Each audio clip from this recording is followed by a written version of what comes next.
charity for the pleasure of Allah, the pleasure of Allah. Oh, you who believe, read the Quran every night of Ramadan, night of Ramadan. Welcome, O Ramadan.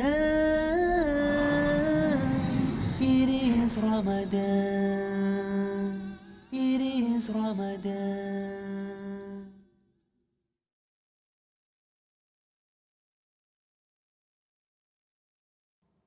Dear brothers and sisters in Islam and humanity, Assalamu alaikum wa rahmatullahi wa barakatuh. May the peace, mercy, and the blessings of Allah subhanahu wa ta'ala be upon all of you. Welcome to the show, Ramadan, a date with Dr. Zakir. I'm your host, Yusuf Chambers, and today we are discussing the topic Ramadan, the month of the Quran, Part 1. Assalamu alaikum. Wa alaikum assalam wa rahmatullahi wa barakatuh. The month of the glorious Quran. Such an important topic, and I'd first like to begin by asking you for a definition of terms once again. Can you define the term for the benefit of our non-Muslim viewers? What does Quran actually mean? Alhamdulillah. Wassalatu wassalam. Ala Rasulillah wa ala ali wa sahbihi ajma'in. Amma ba'd.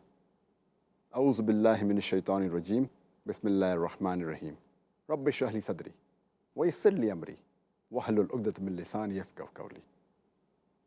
The word Quran is derived from the Arabic word qara'a, which means to read or to recite. And Quran means the recitation or the reading. The Quran is the last and final revelation of Allah subhanahu wa ta'ala, which was revealed to the last and final messenger, Prophet Muhammad, peace be upon him. And Allah subhanahu wa ta'ala has sent down several revelations. Allah says in Surah Rad, chapter number 13, verse number 38, لِكُلِّ أَجْلٍ kitab. In every age have we sent down revelation. There were many. By name, 4 are mentioned in the Quran: Torah, Zabur, Injil, and the Quran. Torah is the Wahi, the revelation, which was given to Moses, peace be upon him. Zabur is the Wahi, the revelation, which was revealed to Prophet David, peace be upon him.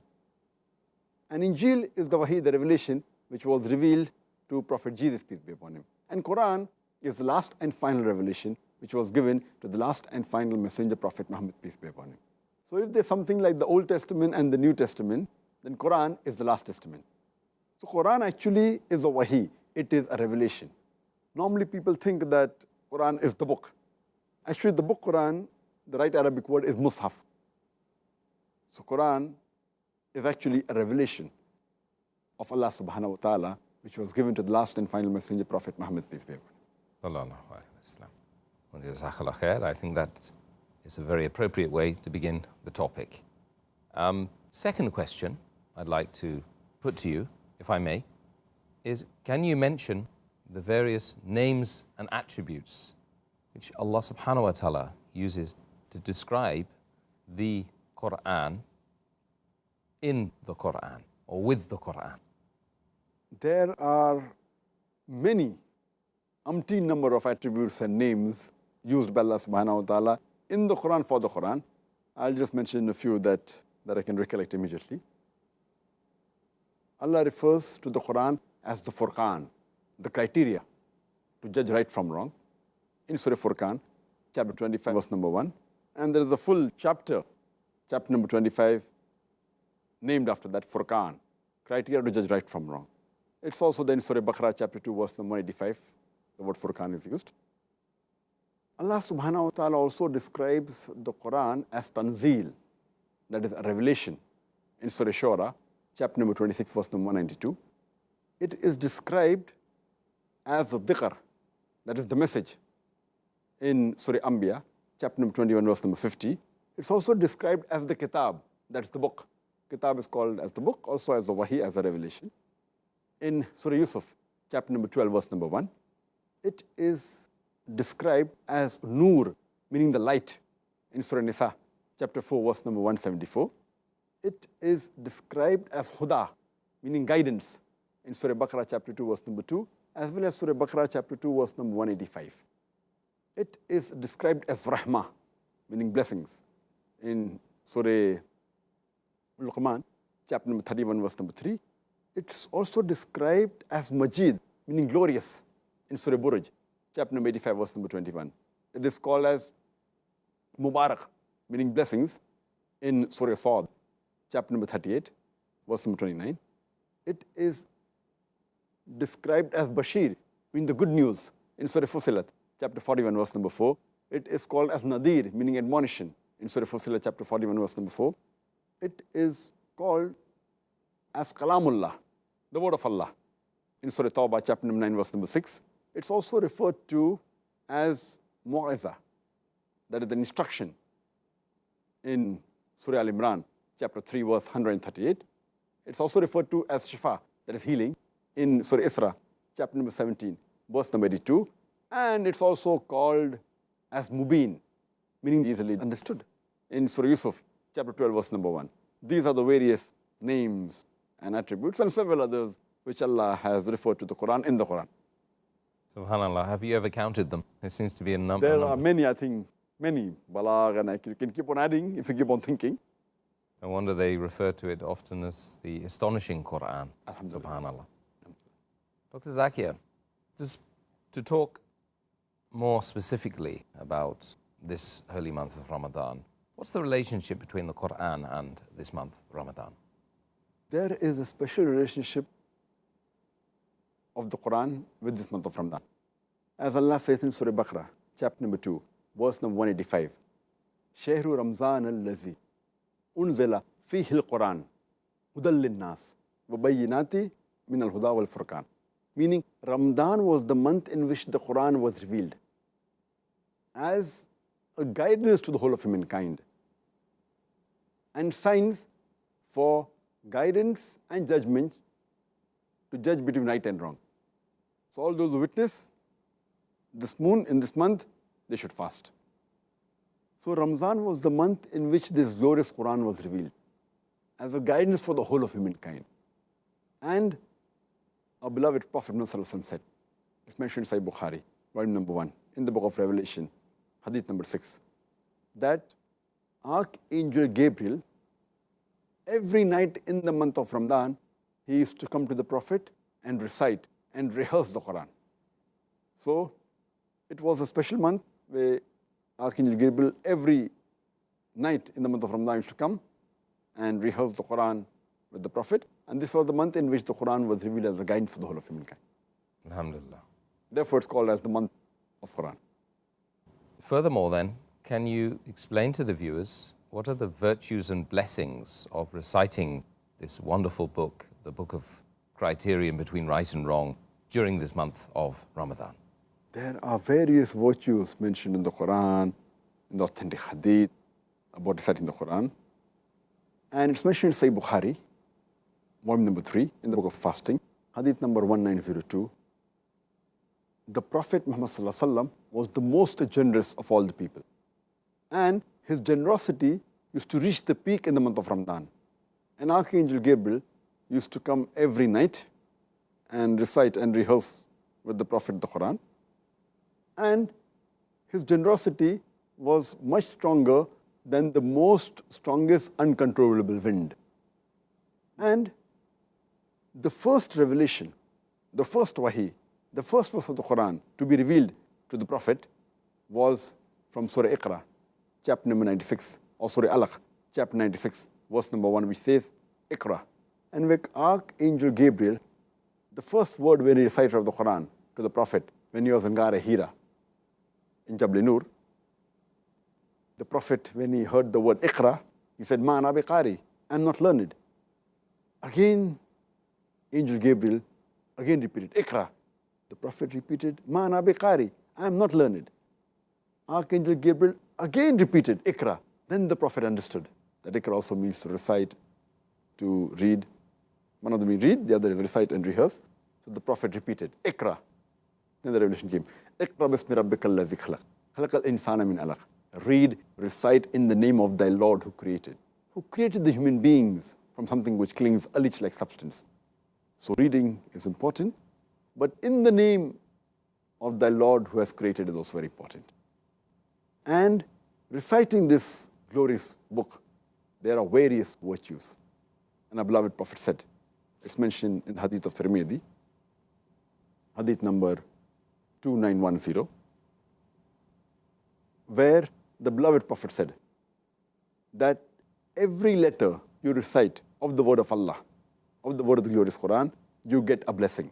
And each blessing is equivalent to 10 hasnat, 10 blessings. Each letter you recite of the word of Allah, you get a reward. Each reward is equal to 10 hasnat. And Alif, Lam, Mim is not one letter. Alif is a letter, Lam is a letter, Mim is a letter. That means 10, 10, 10. You get 30 blessings if you say Alif, Lam, Mim. And our beloved Prophet said, it's mentioned in Sahih Bukhari, volume number 6, hadith number 5027. The Prophet said, خَيْرَكُمْ مَنْ تَعْلَمَ الْقُرْآنَ وَأَلَّمُهُ. The best amongst you is the person who recites the Quran and teaches to others, who learns the Quran and teaches to others. That means it's important to learn the Quran and teach it to others. And the beloved Prophet ﷺ said, it's mentioned in Sahih Muslim, volume number 2, in the book of Salat, hadith number 1757, that recitation of the Quran will act as an intercession on the day of resurrection to the reciter. The Quran will intercede for you on the day of judgment, on the day of resurrection. It's further mentioned in the Sahih Hadith of Musnad Ahmad, volume number 2, hadith number 6625, which says that fasting and the Quran will act as interceders on the day of resurrection, on the day of judgment. And the fasting will tell Allah subhanahu wa ta'ala that the person, because of me, he left his food and drink and desires, so I would intercede on his behalf. And the Quran would say that the person sacrificed his sleep for me, so I will intercede for him on the day of judgment. So the Quran will act as an interceder on the day of judgment. It's mentioned in Surah Abasa, chapter number 80, verse number 34 and 37. It says that no person on the day of judgment, talking about the day of resurrection, that a person will not be bothered about his brother. Neither will he be bothered about his mother or father or wife and children. He will not be bothered about the mother, father, brother, wife, children. And he will be so much engrossed about his own concerns that he will not be bothered about other person's concerns. On the day of judgment, on the day of resurrection, each one bothered about himself. And the Quran will act as an interceder. It's mentioned in Sahih Bukhari, volume number 6, hadith number 5011, that a Sahaba was reciting the Quran and the horse was tied with 2 ropes and he saw the cloud descend and the horse was frightened. The Sahaba went to the Prophet. The Prophet said, do you know what happened? He said, no. The angels came down to listen to your recitation. And in the hadith of Sahih Bukhari, volume number 6, hadith number 5018, it says that a Sahaba was reciting the Quran and he saw the clouds descending down and it had something like lamps. And when he came out so that he couldn't see it, and then he went to the Prophet and Prophet said, do you know what was that? And the Prophet said, on the cloud there were angels who had come down to listen to a recitation. And if you had continued, they would have been there till dawn and people would have seen it and then they would have disappeared. It's further mentioned in Sahih Muslim, volume number 2, in the book of Salah, hadith number 1757, that if you recite the 2, that is Surah Baqarah and Surah Al-Imran, they will come down as 2 clouds or 2 canopies or 2 flock of birds when they intercede on your behalf. It's further mentioned in the hadith of Sahih Muslim, hadith number 6518, that the beloved Prophet ﷺ said that anyone who recites the Quran in the house of Allah, in the mosque, that when people gather in the house of Allah, the mosque, and when they recite the Quran and they learn it and teach it among themselves, on them will be tranquility and they will be calm. And the angels will descend and they will send the blessings on them. It's further mentioned in Sahih Bukhari, volume number 6, hadith number 4474. A beloved Prophet ﷺ told one of the Sahabas while he was in the mosque that I will inform you of the greatest surah in the Quran before I leave the mosque. And when the Prophet is about to leave the mosque after some time, the Sahaba reminds him that which is the greatest surah in the Quran which you are going to tell me about. The Prophet says, Alhamdulillah Rabbil Alameen, talking about Surah Fatiha, the oft-repeated 7 verses. It's further mentioned in Sahih Bukhari, volume number 6, hadith number 5009. The beloved Prophet ﷺ said that anyone who recites the last 2 verses of Surah Baqarah at night, he will be safe. The beloved Prophet ﷺ said in Sahih Muslim, volume number 2, in the book of Salah, hadith number 1766, the Prophet said, anyone who memorizes the first 10 verses of Surah Kahf, he will be safe from the Dajjal. And immediately next hadith, Sahih Muslim, volume number 2, book of Salah, hadith number 1767 says that anyone who remembers the last 10 verses of Surah Kahf, he'll be safe from the Dajjal. It's further mentioned in Sahih Muslim, volume number 2, in the book of Salah, hadith number 1768, that the beloved Prophet ﷺ said that, O Abul Mundir, do you know which is the greatest verse of the whole Quran? And he said that the Messenger of Allah knows the best. Again the Prophet repeated, O Abul Mundir, do you know which is the greatest verse in the Quran? So he started reciting Ayat al-Kursi. Allahu la ilaha hayyul qayyum, la ta'khudhuhu sinatun wa la nawm. And the Prophet said, may you be pleasant with the knowledge of the Quran. The greatest verse of the Quran is Ayat al-Kursi, Surah Baqarah, chapter number 2, verse number 255. And it's mentioned in Sahih Muslim, volume number 2, in the book of Salah, hadith number 1774. The Prophet said that the 2 surahs have been revealed, which no one has seen before or heard before. And he spoke about Surah Falaq and Surah Nas. I seek refuge with the Lord of the Dawn, Kul A'udhu Birabbil Falaq, and Kul A'udhu Birabbin Nas. Say, I seek refuge with the Lord of the Dawn. So these 2 were the Mu'izzatain, and this will protect you from evil. So this was some of the virtues mentioned of reciting the Quran, and you can go on the various further verses in the Quran and several Sahih Hadith talking about the virtues of reciting the Quran, alhamdulillah. Alhamdulillah.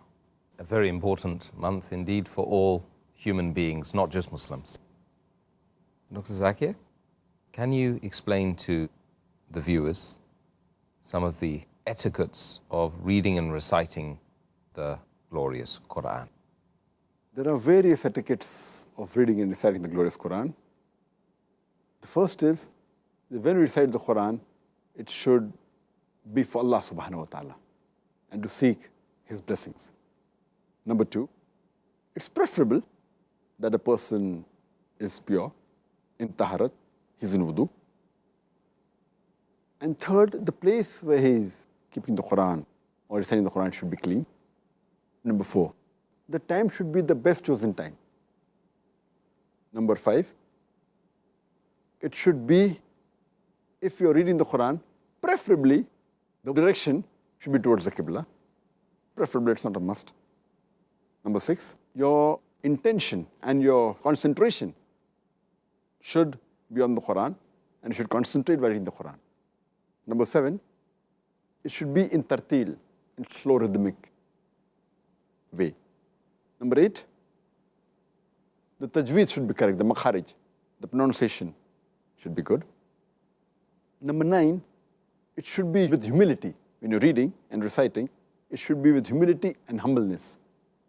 Number 10, when you're reciting the Quran and reading the Quran, and if there's any verse talking about the wrath or talking about the punishment of Allah subhanahu wa ta'ala, we should seek His protection.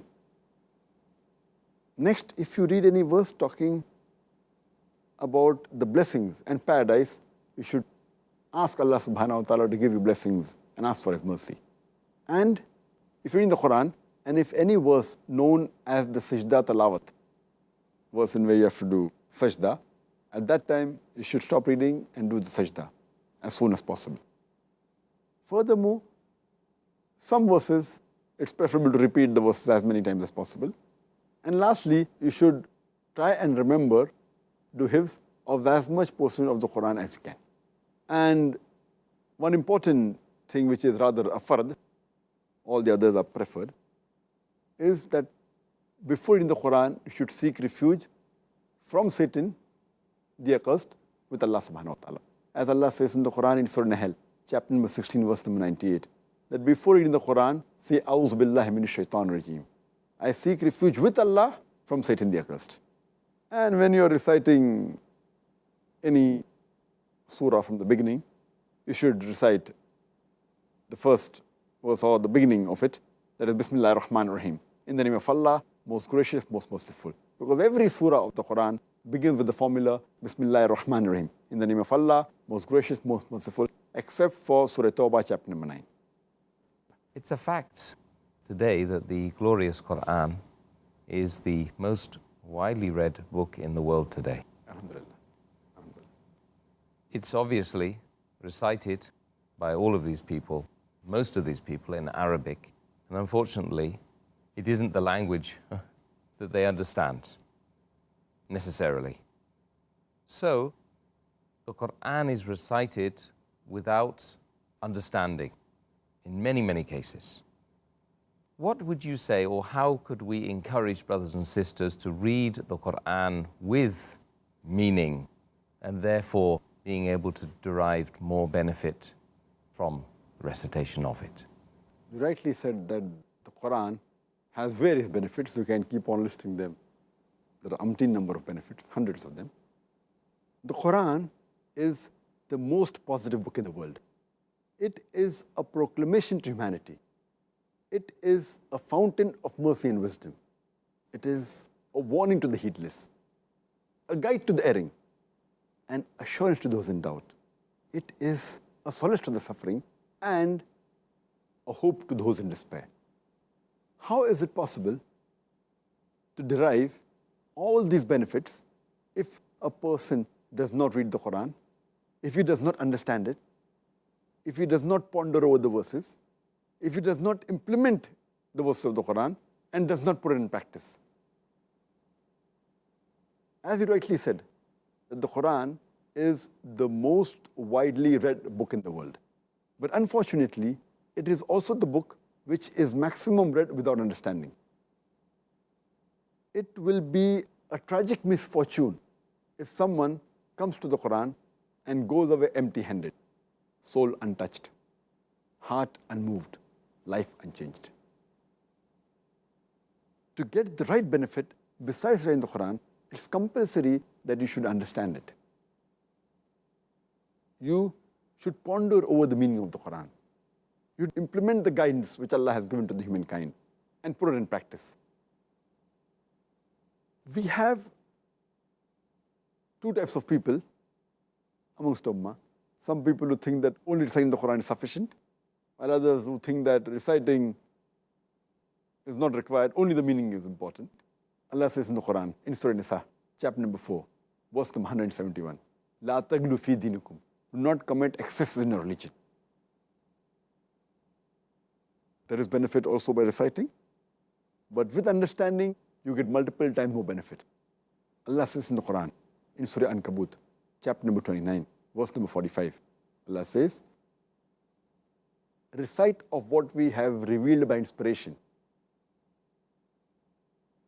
That means we have to recite the verses of the Quran. Utlu ma uya ilayka min al-kitabi. Recite of what we have revealed by inspiration.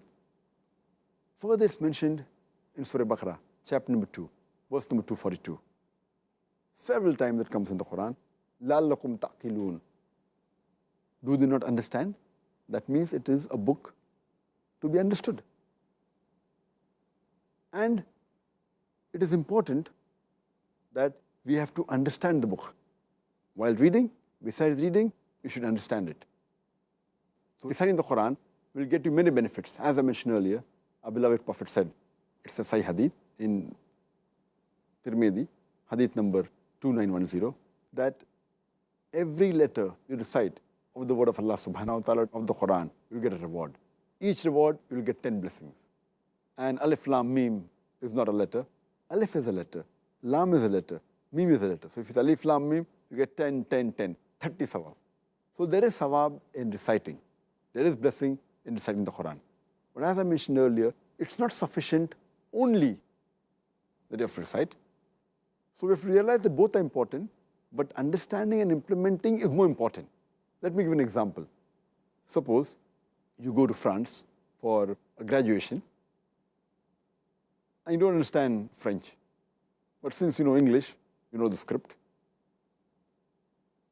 When you attend the college, every day you are marked P, that is present. When you sit for the examination and you don't understand a word what the teacher is saying, when you sit for the examination, you get the question paper. Since the script is the same, maybe you can try and read by transliteration. We don't understand a word. There also in the examination you get a P. P is not for pass, it's for presence.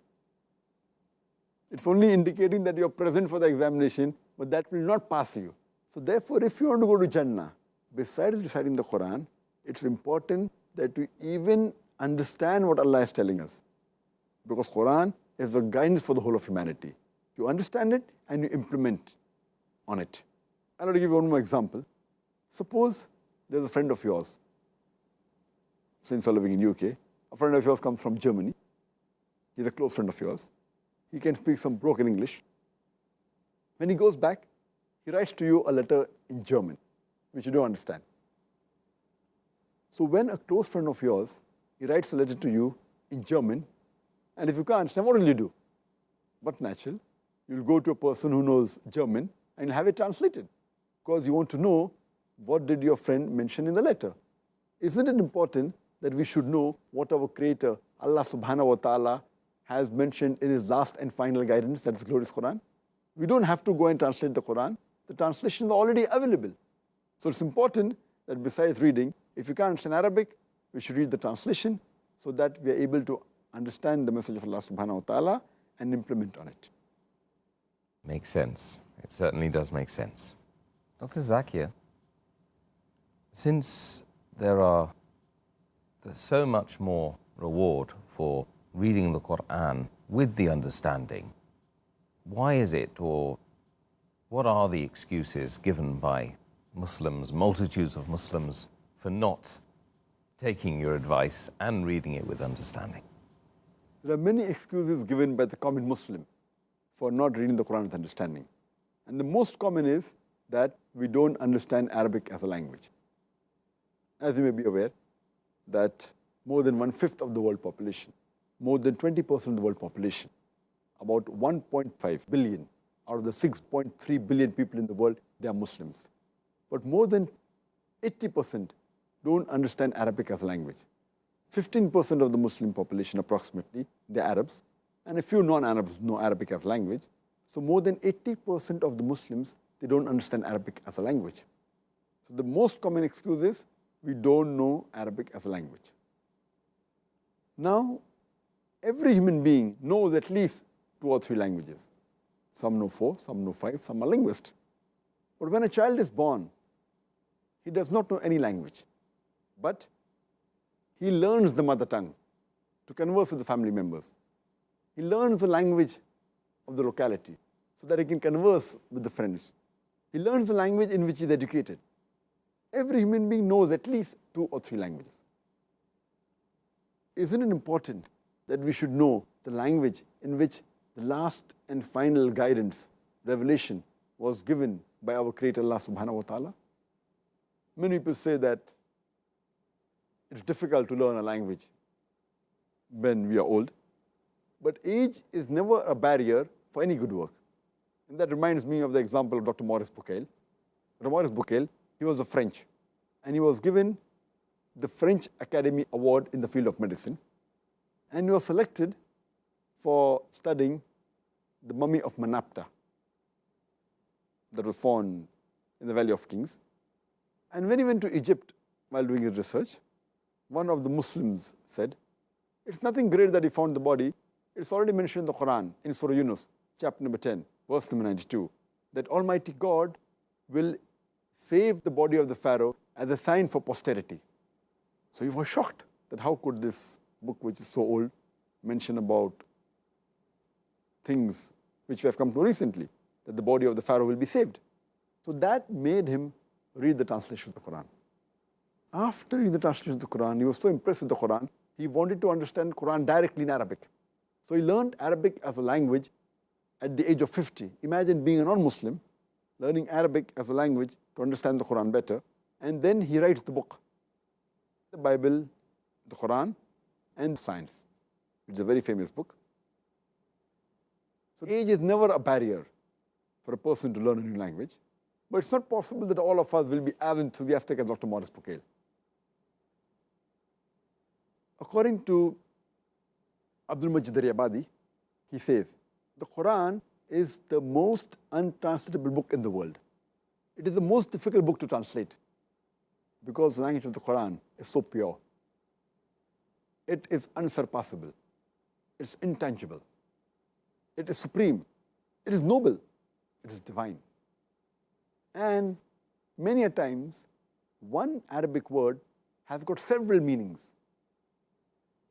One verse of the Quran, it can be understood in various different ways.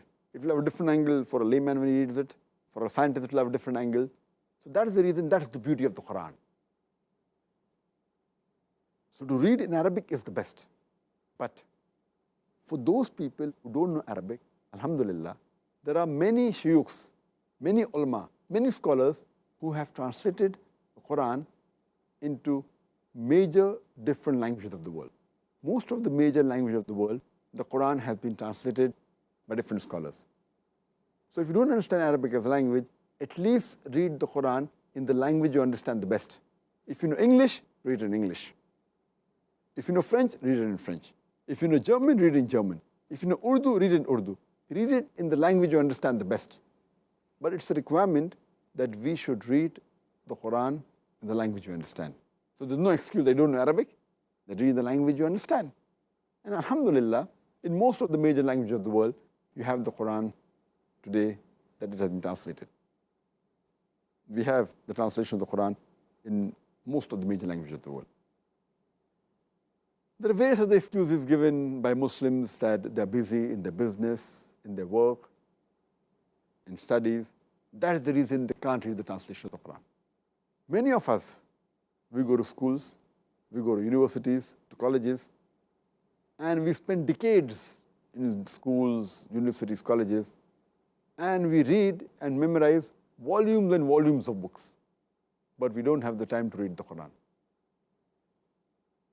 How much time does it take to read the Quran?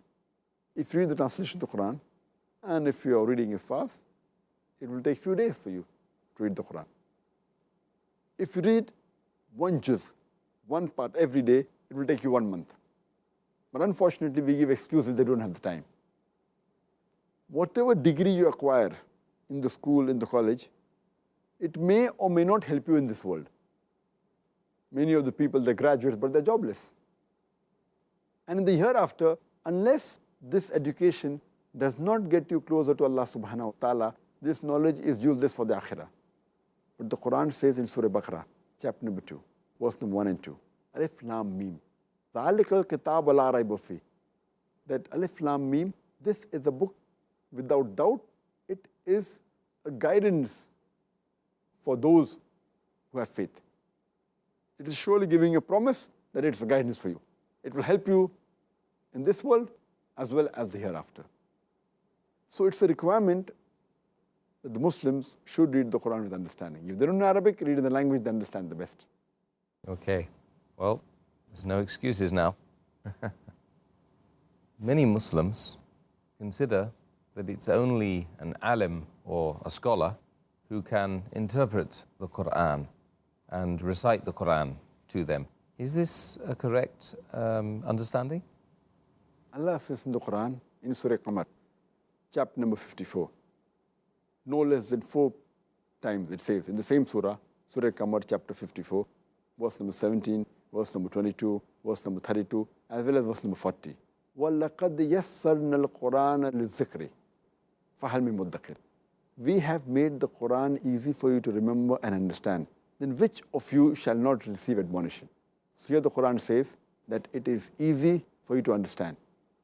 And some people say it's only meant for the scholars, so there's a contradiction. Will you believe in them or will you believe in Allah subhanahu wa ta'ala?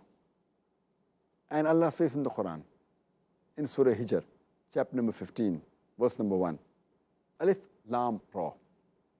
These are the ayats of the revelation which make things clear.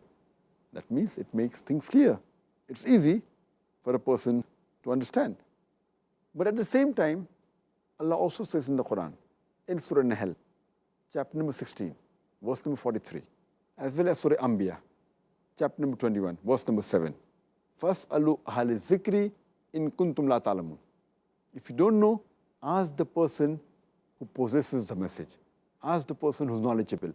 Ask an alim. So if you're reading the Quran, and while reading the Quran, if you find something difficult to understand, then ask a person who's a scholar. Ask an alim. If the Quran speaks about science, and you find any difficult understanding, who will you go to? Will you go to a cobbler? Will you go to a barber? Will you go to a scientist? If the Quran speaks about medicine, you will go to a doctor to try and understand what does the Quran say. Similarly, if you want to know about Nuzul al-Quran, or meaning of certain words of the Quran, then you go to an alim who has gone to Darul Ulum maybe for 7 years or 14 years. He is an expert in that field. So the Quran says if you don't know, if you're in doubt, ask the person who possesses the message.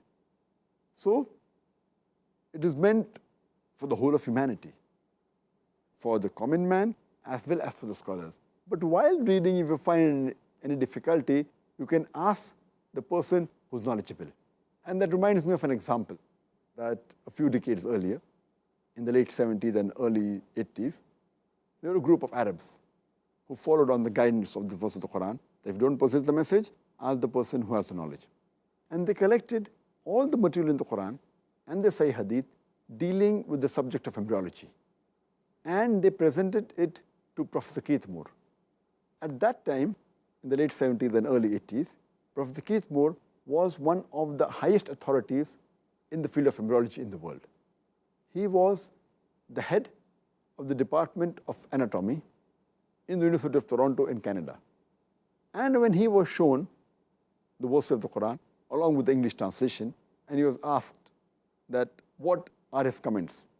So he said that most of the things that Quran speaks about embryology are 100% in conformity with what we have come to know recently in modern embryology. But there are a few verses which I cannot say that they are right, neither can I say that they are wrong because I myself do not know them. And 2 such verses were the first 2 verses of the Quran to be revealed, Surah Iqra or Surah Alaq, chapter 96, verse number 1 and 2, which says, Iqra bismi rabbikal ladzi khalaq. Khalaqal insana min alaq. Read, recite and proclaim in the name of thy Lord who created the human beings from something which clings, a leech-like substance. The word alaqa means something which clings. It also means a leech-like substance. So Professor Keith Moore said, I do not know whether the early stages of an embryo means the early stage of the human being that is there in the womb of the mother. Embryology is the study of the human development. He said he doesn't know whether the early stages of an embryo look like a leech or not. So he went in his laboratory and under a very powerful microscope, he observed the shape of an embryo and compared it with the photograph of a leech. And he was astonished at the striking resemblance. And later on, after reading the various verses of the Quran and the Hadith, he said, after about more than 50 questions were asked to him, more than 80 questions were asked to him, and he said that if these questions were asked to me 30 years ago, he said that in early 80s, I would not be able to answer more than 50% of them, because embryology is a branch of medicine which has advanced recently.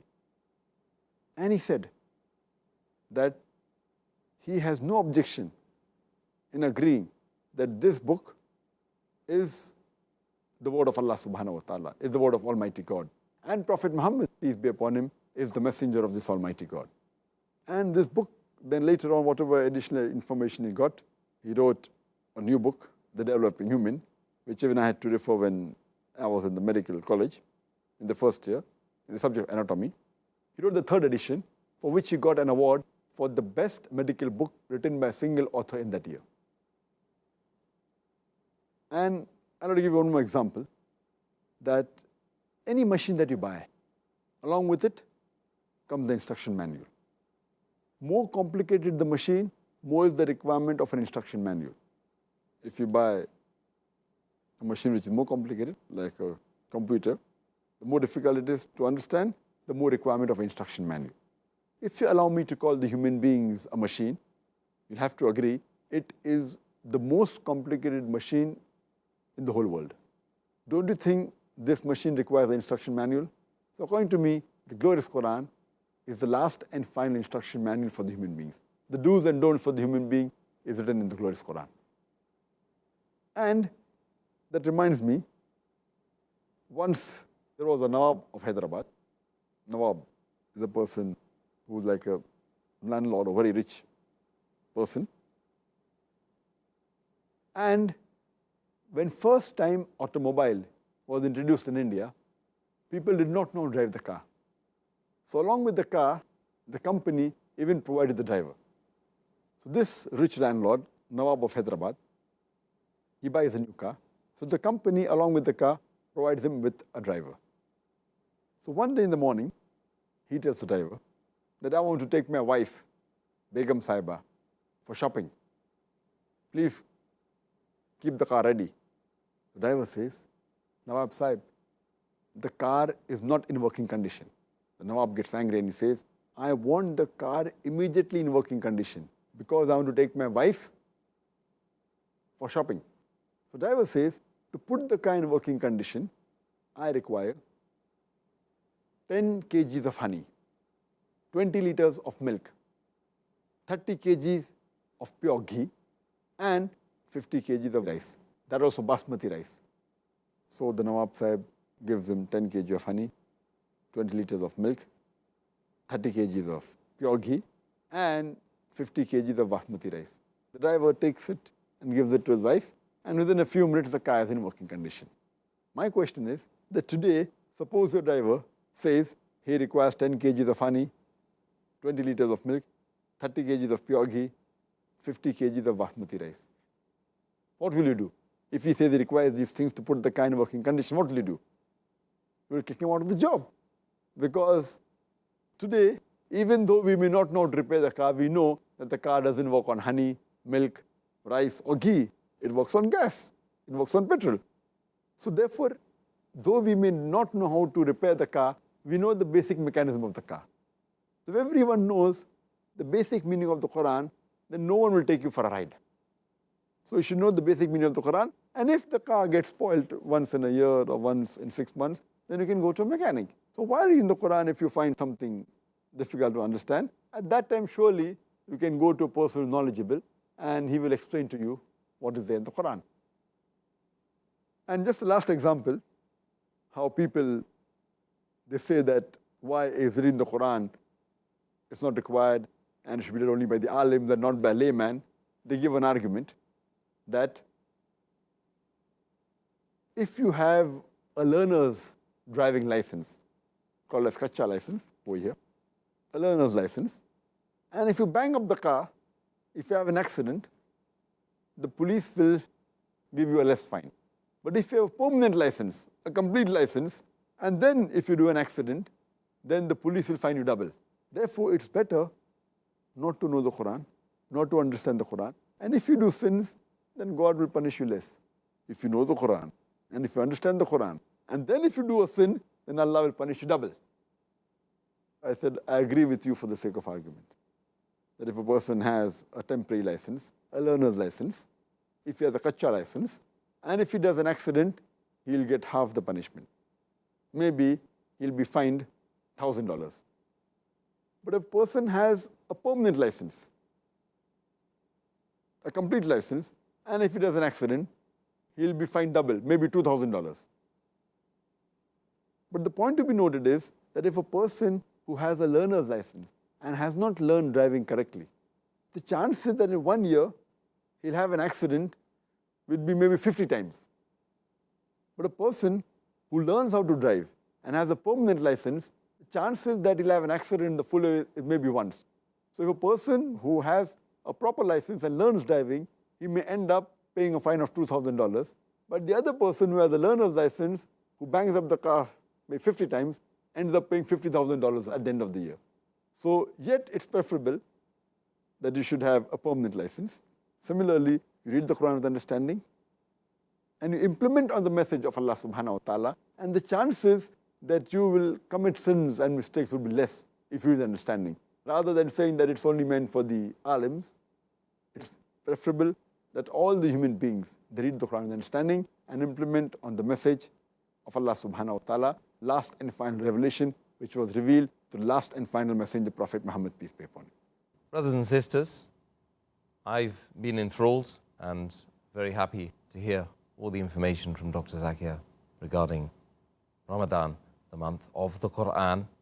I hope you have been as excited as I have today to hear all of the arguments for us to understand, read, recite, and love the Quran for what it's worth. Join us tomorrow, part 2 of Ramadan.